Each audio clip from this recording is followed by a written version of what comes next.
La baguette merveilleuse, un récit extrait des contes populaires lorrains, lecture par Christophe Tabar.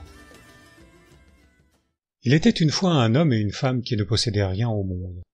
Ils s'en allèrent dans un pays lointain. Le mari obtint un terrain pour y bâtir, et, sans s'inquiéter comment il pourrait payer les ouvriers, il fit commencer les travaux pour la construction d'une belle maison. Quand la maison fut près d'être terminée, il comprit son imprudence. Les maçons et les charpentiers devaient réclamer leur paiement dans 3 jours. Il ne savait plus que devenir. Il sortit désespéré. Comme il marchait dans la campagne, il rencontra le démon qui lui demanda pourquoi il était si triste. « Hélas, dit l'homme, j'ai fait bâtir une maison. C'est dans 3 jours que je dois la payer, et je n'ai pas un sou. »« Je puis te tirer d'affaire, dit le démon. Si tu promets de me donner dans 20 ans ce que ta femme porte, je te donne 2 millions. » Le pauvre homme signa l'engagement et reçut les 2 millions. Quelque temps après, sa femme accouchait d'un garçon. On le baptisa en grande cérémonie, et, comme il avait un gros B sur la gorge, on décida qu'il s'appellerait Bénédicité. Le petit garçon fut élevé avec tout le soin possible. On lui donna un précepteur quand il fut en âge d'étudier, mais depuis sa naissance, son père était toujours triste et chagrin. Bénédicité s'en étonnait. Un jour, il avait alors plus de 19 ans, il dit à son précepteur « D'où vient donc que mon père est toujours chagrin ?»« Si vous voulez le savoir, répondit le précepteur, priez votre père de venir se promener avec vous dans le bois, et une fois là, demandez-lui la cause de sa tristesse. S'il refuse de vous la dire, menacez-le de lui brûler la cervelle et de vous la brûler ensuite. » Le jeune homme suivit ce conseil. Il mit 2 pistolets dans ses poches et alla prier son père de venir au bois avec lui faire un tour de promenade. Lorsqu'ils furent entrés dans le bois, « Mon père, dit Bénédicité, je vous ai toujours vu triste, je vous supplie de m'en dire la cause. » Le père refusant de répondre malgré toutes ses prières, Bénédicité prit ses pistolets. « Malheureux, s'écria le père, que veux-tu faire ?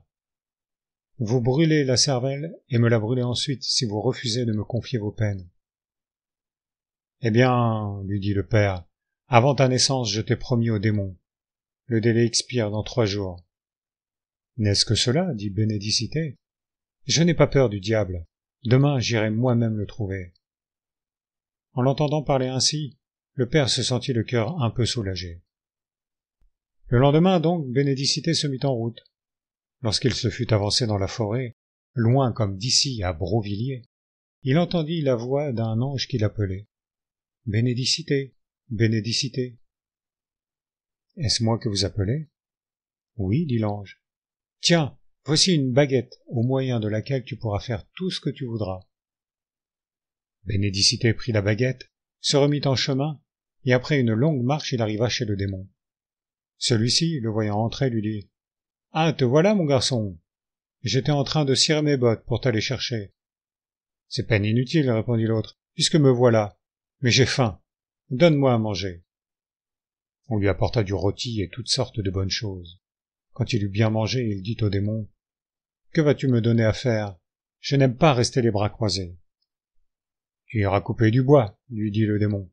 Sais-tu comment on s'y prend ? » ?»« Certainement. C'est le premier métier que mon père m'a appris. » Le démon le conduisit dans une grande forêt. « Commence par ce bout-ci, lui dit-il. Tu me feras de la charbonnette et du gros bois. » Une fois le démon parti, Bénédicité arracha une racine et donna dessus un coup de baguette. Aussitôt, voilà toute la forêt par terre. Puis il prit un charbon allumé, le frappa de sa baguette, et voilà tout le bois en charbon. Après quoi, il reprit le chemin de la maison, où il fut presque aussitôt que le démon. « J'ai fini, lui dit-il. »« Quoi ?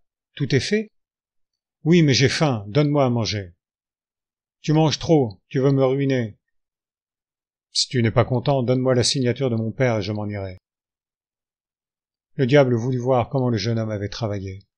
Arrivé à l'endroit où était son bois, il fut bien en colère. « Comment ? Cria-t-il. Voilà tout mon bois par terre, que vais-je faire maintenant ? » « Tu n'es pas content ? Dit Bénédicité. Rends-moi la signature de mon père et je m'en irai.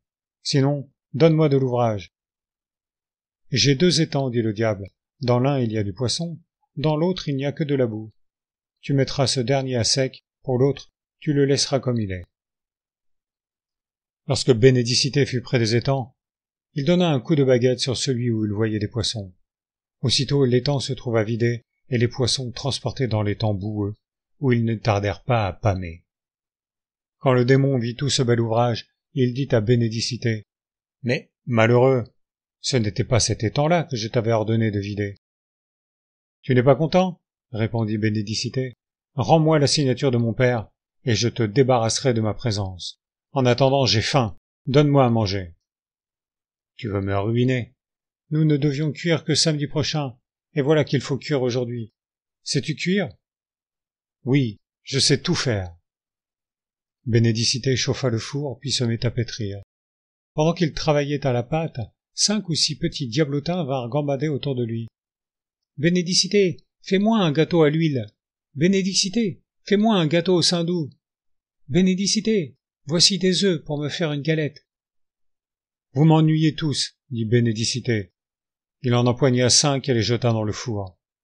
Le 6e, qui était le plus petit, s'échappa et alla dire à son père comment Bénédicité avait traité ses frères. Le démon accourut en criant: « Bénédicité, Bénédicité, à quoi penses-tu? Tu ne nous fais que du mal. »« Tu n'es pas content ? » dit le jeune homme. « Rends-moi la signature de mon père et je m'en irai. »« Tiens, la voilà, va-t'en !» Le jeune homme ne se le fit pas dire 2 fois. Il arriva le soir dans un village où il demanda un gîte pour la nuit. Il y avait dans ce village un vieux château où personne n'osait entrer, parce qu'il était, à ce qu'on racontait, hanté par des revenants. Bénédicité s'offrit à y passer la nuit, mais après avoir eu soin de faire dresser par un notaire un acte par lequel les maîtres du château le lui cédaient en don et pur don, sans aucune réserve. Cela fait, il se rendit au château, il alluma un grand feu dans la cuisine et s'assit au coin de la cheminée. Vers 11 heures ou minuit, 12 diables entrèrent dans la cuisine et se mirent à jouer et à sauter. Bénédicité prit sa baguette et en tua 11. Il reconnut le 12e pour celui auquel il avait été vendu par son père.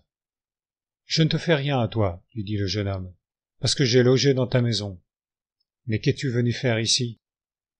Le diable répondit: « Nous gardons ici depuis 50 ans un trésor qui, au bout de 100 ans, doit nous appartenir. C'est dans ce trésor que j'ai pris l'argent que j'ai donné à ton père. » Bénédicité se fit conduire dans la cave où était le trésor. Il y avait un tonneau d'or et un tonneau d'argent enfouis dans la terre.